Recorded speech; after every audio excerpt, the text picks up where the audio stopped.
Hello. Welcome, welcome. I am coming to you live from my studio, The Bridge Yoga, and I just want to share with you today a practice that is designed to increase our mental wellness tools. And so what we're going to do today is, you don't have to have some diagnosed condition or problem to focus on your mental wellness. Oftentimes I find that people who do are more prone and more open to using yoga as a tool. And those that perhaps haven't sought help for something or think that there might be something that they might need more tools for, they haven't even considered the fact that we all need mental wellness. And so what I want to share with you today is just a quick practice. I've been sitting in a symposium the last few days learning about the tools of yoga as we recover from this, hopefully what we can call post-COVID world. And as we're entering back into what used to be our norm, and so we've had to leave the new norm and go back to our old norm, there's anxiety, there's instability, there's chaos and confusion associated with that. So I want to show you today 4 tools that we can use to hopefully combat and navigate the stresses and the anxiety that can come from our leaving this pandemic world and this pandemic mindset. And so the tools that I want to share with you are pranayama, mudra, asana, and mantra. And you're thinking, oh my goodness, what are those 4 words? So the first one, pranayama, that is your breath. And we're going to do some different kinds of pranayama, some different kinds of breathing that will gain you some more tools along this journey. The second one is mudra. I'm going to share with you a mudra that is incredibly powerful. All a mudra is a hand gesture. You do it oftentimes when you bring your hands to prayer at the end of a yoga class. You are actually engaging in one of the mudras. So I'm going to teach you a new one in our time today. We're going to have a little asana, so we're going to move our bodies. This is not a rigorous or strenuous practice, but we're going to do some very purposeful movements through our asana. And then finally, we're going to use mantra. That is an incredibly important tool for me in my own personal life and in my yoga practice and in my work as a yoga instructor. Mantra is just tools for my mind, if you break the word down and understand what it means. And so those sentences, those statements, they're tools for our minds.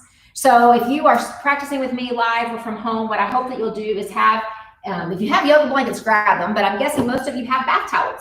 And so if you'll just grab 2 bath towels and just have them folded somewhat, we're going to use those as our props today for a couple of our postures.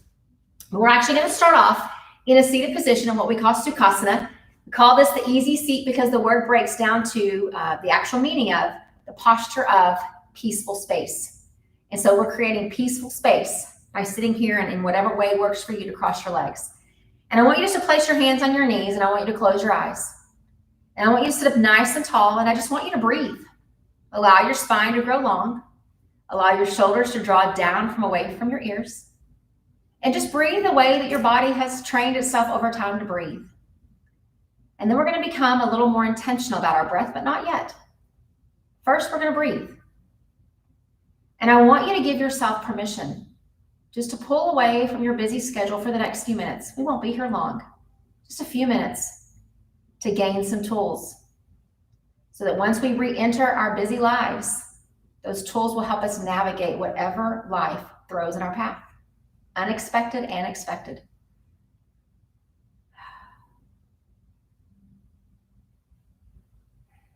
And now you can open up your eyes and I'm going to teach you some pranayama techniques. And the first one is called samavriti.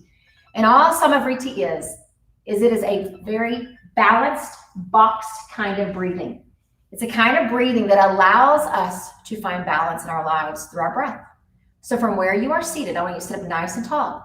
And I want you to breathe in and count with me. Or I'm going to count, you breathe in. Breathe in 1, 2, 3, hold, 2, 3. Breathe out, 2, 3, hold, 2, 3. Breathe in, 2, 3, hold, breathe out, hold, 2, 3, breathe out, 2, 3, hold, 2, 3, breathe in, 2, 3, hold, 2, 3, breathe out, 2, 3, hold, 2, 3, breathe in, 2, 3, hold, 2, 3, breathe out, 2, 3. And just sit there for a second.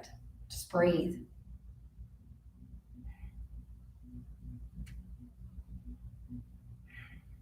Pranayama is powerful if we use it. That's the key. We got to use our breath as our anchor. And now I want to show you mudras. We are seated here. I want you just to bring your hands open, palms up, and tuck your thumb in so that it either touches the base of the ring finger or the base of the pinky. Touches one of those. Fold the other fingers over. Fold them over, hold here, and breathe. We call this the Brahma Mudra. And what it does is this mudra actually brings calm through our veins, through our nervous system, from wherever we are. So I just want you to sit here for just a second. Hold this mudra right here. And as you're holding it, listen to the mantras that I want to share with you for these few minutes we have together. We all need calm in our minds. We all deserve calm in our minds. We all can create calm in our minds. We all need calm in our minds. We all desire and deserve calm in our minds. And the best news is we can all create calm in our minds. Just hold those fingers wrapped over that thumb, almost like you can feel the energy coursing through your veins, energy of compassion, of love, of peace, of calm, not energies of chaos and busyness. Then open up the fingers. And what we're going to do is we're going to do just two quick postures together. I told you this is just a little bit of asana. There's not a lot of movement. But I want you to take one blanket or one towel, put it right about close to the head of your mat. Take the other and we're going to open it up. So we're going to come into our version of child's pose. We're going to use our props to do it. So I want you to have a seat on your heels, on your knees. And then what we're going to do is we're going to bring our forehead down to that blanket. All right? So we have breathed. We've stated some mantras. We've looked at a powerful gesture for our hands. And now we're going to use Balasana, child's pose. This form of asana to bring calm and cleansing and peace to our hearts. So what I want you to do is you're going to walk your hands down and the forehead that's coming down. So don't constrict your breath, but just put your forehead on that blanket, on that towel that you're using. Hands are on the ground next to you. Notice how when your head comes down, now if you start to come down and you're like, this is not happening, roll the blanket up a little more so you have a little more height. But what I want you to notice is how your bottom comes up from your heels. And now your chest is actually orienting itself toward the earth. And I want you to breathe right here. We think oftentimes that asana, moving our bodies, has to be something where we are engaged all the time, stretching and sweating and working our core. But yoga has given us so many different postures. And when you hear the word asana at the end of it, I need you to understand it could represent so very much. So Balasana, child's pose. This posture is just as powerful as those postures where you stand and you balance and you engage. But this is the yin side. It's the soft side of what we do. So keep your forehead down and just listen to my words.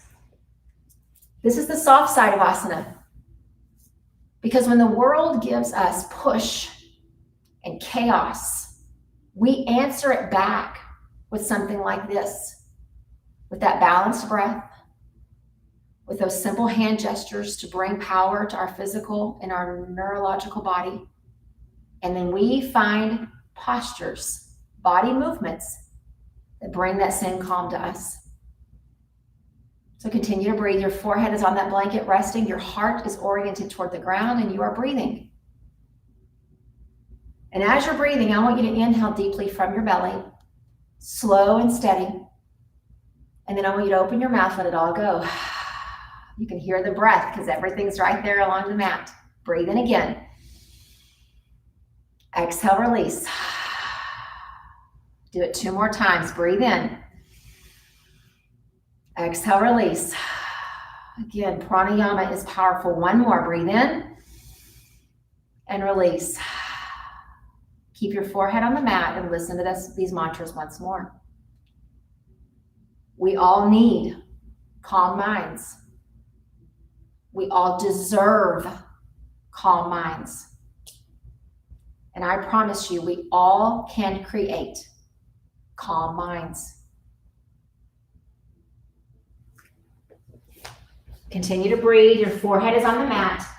I know your hands are down, but I want you gently just to turn them up And again, fold that thumb in, fold the fingers over it, and tell yourself, maybe audibly in your room where you are, maybe just in your head, I can create calm in my mind. I can create calm in my mind.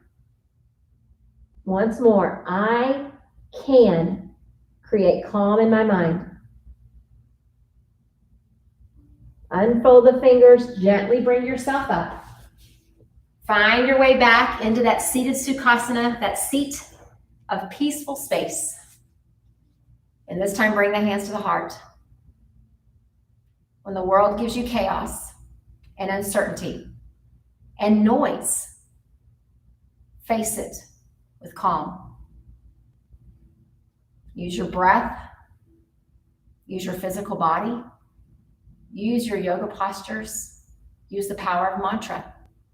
Every one of them, all of them will work for you. But you have to stop and give them to yourself.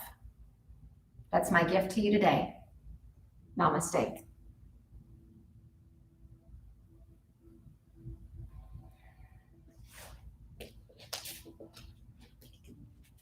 I'll see you next time. Have a beautiful, beautiful Saturday.